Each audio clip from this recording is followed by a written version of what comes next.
Alors, chers citoyens et citoyennes, il y a quelques semaines, la population de Saint-Jean-sur-Richelieu a parlé.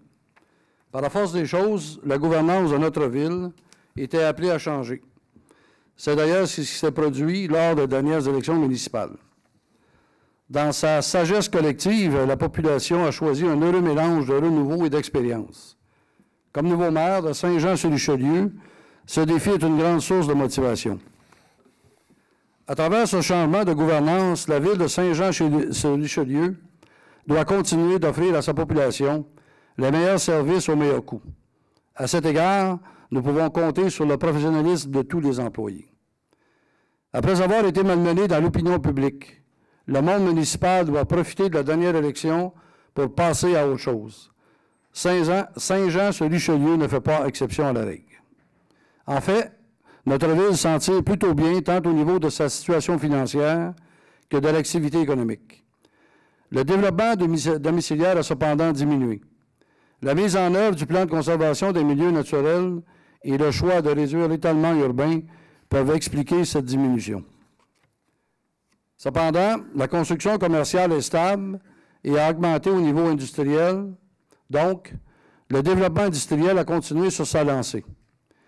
Évidemment, la construction de l'immense bâtiment de la compagnie Excel sur le chemin Grand-Bernier vient symboliser ce dynamisme. Les entreprises Remcoair et Production électronique se sont installées dans le parc industriel dans le secteur Saint-Luc. La compagnie Solvarec a agrandi ses installations et nous avons assisté à la création du centre de transfert en entreprise.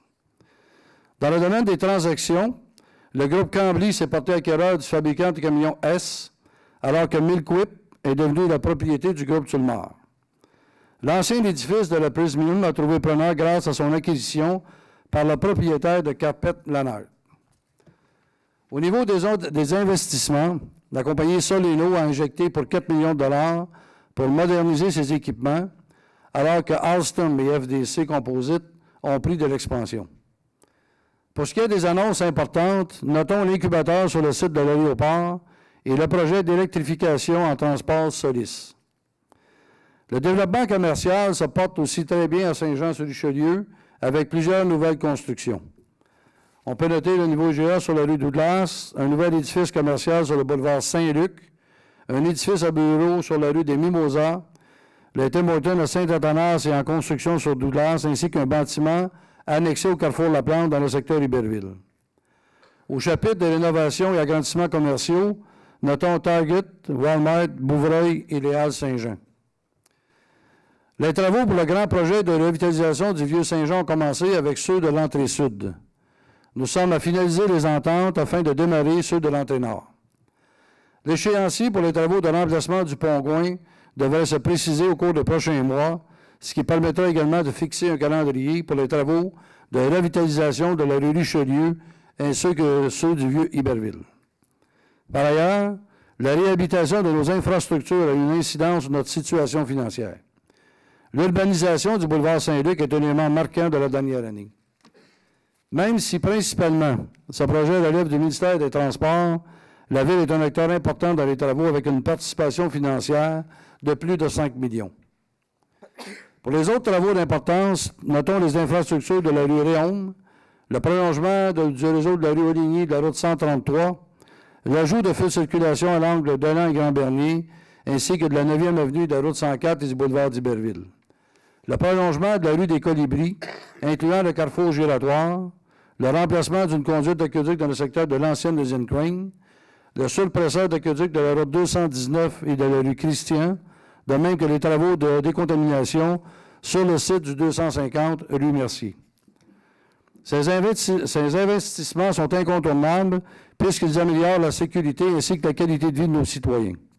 Par exemple, la problématique des refoulements d'égouts est toujours omniprésente, surtout avec la multiplication des phénomènes naturels.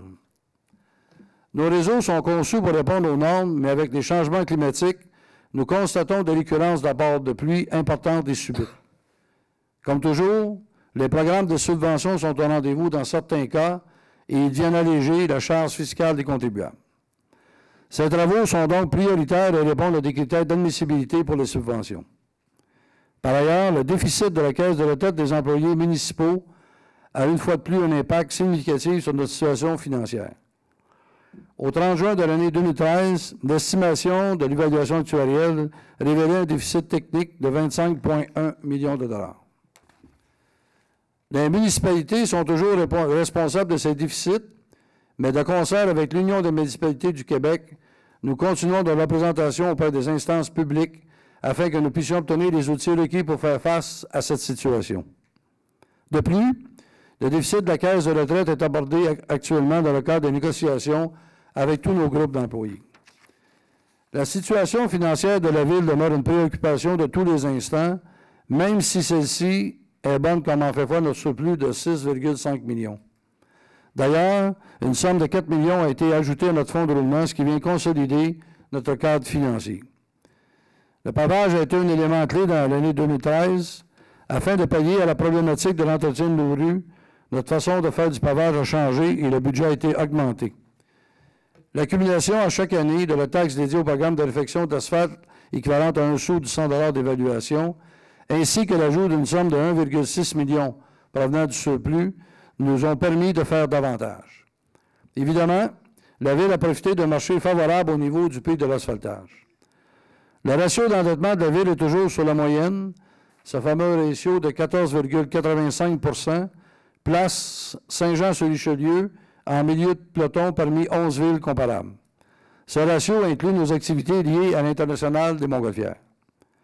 Par ailleurs, dans le cadre de la préparation budgétaire, un autre défi s'ajoute. Il s'agit d'un manque à gagner de 2,1 millions qui est attribuable à l'harmonisation de la TVQ au régime de la TPS. Cependant, l'impact sera moindre sur le prochain budget puisque nous l'avions anticipé. La présentation du rapport sur la situation financière de la Ville est un exercice annuel prévu dans la Loi des cités et villes et précède d'au moins 4 semaines l'adoption des prévisions budgétaires qui se fera le lundi 16 décembre. Il y a des tableaux qui sont disponibles qui montrent le passé récent, la situation actuelle à 4 semaines de la fin d'année, c'est à quoi je vous invite à les consulter sur le site de la Ville, évidemment. La loi prévoit aussi que je soumette les salaires de vos élus que je dépose à la liste des principaux contrats de la Ville à conclure pour l'achat des biens et services au cours de la dernière année. Le premier objectif que l'on se fixe lorsque nous entamons la préparation budgétaire est le respect de la capacité de payer des contribuables. Le cadre financier nous permet de contrôler davantage nos investissements. C'est un outil essentiel qui assure une gestion rigoureuse des finances publiques, qui stabilise le budget d'opération et qui dégage des marges de manœuvre pour réaliser nos nombreux projets. Notre programme de réhabilitation des infrastructures sera toujours en vigueur en 2014, puisque les sommes nécessaires sont prévues au programme d'investissement. Le vaste projet de revitalisation du Vieux-Saint-Jean et du Vieux-Bainville retiendra encore l'attention. Après les travaux de l'entrée sud, ceux de l'entrée nord débuteront lorsque toutes les ententes seront conclues. L'aménagement futur des entrées du nouveau pont nécessitera la démolition des bâtiments acquis à cette fin. Dans le secteur l'Acadie, le dessert d'aqueduc pour le parc Rémillard passera à l'étape de la réalisation. Les travaux se feront sur la route 104 à partir du chemin Saint-André jusqu'au limite ouest de la ville. Parmi les autres projets dignes de mention, l'agrandissement du stationnement du terminus, les travaux de démolition et de décontamination de l'ex-usine IPC, le prolongement de la rue Pierre-Caisse dans le parc industriel, les travaux d'aménagement du parc des Colibris et la dernière phase de réfection de la chaussée du rang des 54 en collaboration avec la municipalité de Richelieu. Au niveau des infrastructures sportives, les travaux pour l'ajout d'une deuxième glace à l'aréna Marcel Larocque dans le secteur Iberville se compléteront cet hiver, alors que ceux pour la construction des gymnases et dojos sur la rue des Colibris dans le secteur Saint-Luc devraient débuter bientôt. Dans ces deux projets, la Ville porte assistance à des organismes à but non lucratif. C'est la raison pour laquelle ces projets n'apparaissent pas au programme triennal d'immobilisation, mais auront un impact sur le budget d'opération de la municipalité.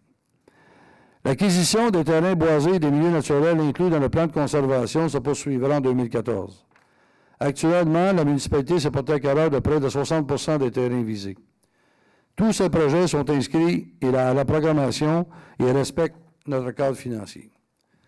Pour l'année 2012, nous avons dégagé un surplus de 6 506 016 sous, soit 4,6 de notre budget, qui est attribuable à une croissance des revenus non prévus, la rationalisation de certaines dépenses et une gestion rigoureuse des approbations de commandes. Les tableaux, il y a des tableaux qui vont être indiqués aussi. Je vous invite à visiter le site parce que c'est sûr que je ne peux pas vous lire les tableaux, mais ils sont tous sur le site Internet. Les dépenses de fonctionnement se chiffraient à plus de 145,6 millions. Notons que les indicateurs de gestion nous permettent de faire une auto-évaluation et d'amorcer sur une base continue des décisions prises en fonction des services que nous avons choisi d'offrir à nos citoyens. L'année 2013 ça terminera vraisemblablement, si aucune circonstance ne se déclare d'ici le 31 décembre prochain, par un surplus de 5 millions de dollars. Ce surplus est causé par des économies importantes dans nos dépenses d'exploitation et des revenus additionnels provenant de la vente de terrain, de taxes foncières, de droits de mutation et des redevances sur la cueillette sélective. Dans sa gestion quotidienne, la Ville prend les moyens pour limiter dans l'ensemble de ses services des dépenses de fonctionnement. Le marché immobilier qui est à la baisse au niveau résidentiel, stable au niveau commercial et fortement à la hausse pour la nouvelle construction industrielle, a encore un impact positif sur nos finances. Le nombre et la valeur des transactions immobilières ont une influence sur nos revenus. Au mois de septembre, le service de l'urbanisme nous rapportait 354 unités de logement construites depuis le début de l'année 2013. Il s'agit d'une baisse par rapport à l'an passé. Nous notons une hausse de 150 pour ce qui est du nombre de nouvelles constructions industrielles, ce qui représente des investissements de 27,6 millions. À l'interne, nous sommes toujours en négociation avec tous nos groupes d'employés.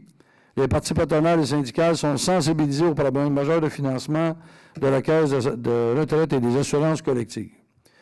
Il y a eu très peu de changements dans notre organigramme, ne serait-ce que l'embauche d'un directeur des transports et de la mobilité urbaine.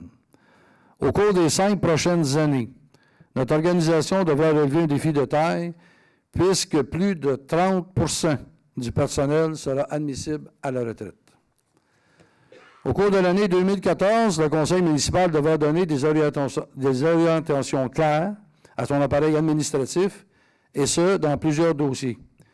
La construction d'un nouveau garage municipal, l'ajout du boisé fortier dans le plan de conservation, la construction d'une passerelle cycliste piéton au-dessus de l'autoroute 35, l'aménagement des corridors scolaires, l'espace jeune incluant un skatepark et la mise en place d'une plateforme permanente de compostage.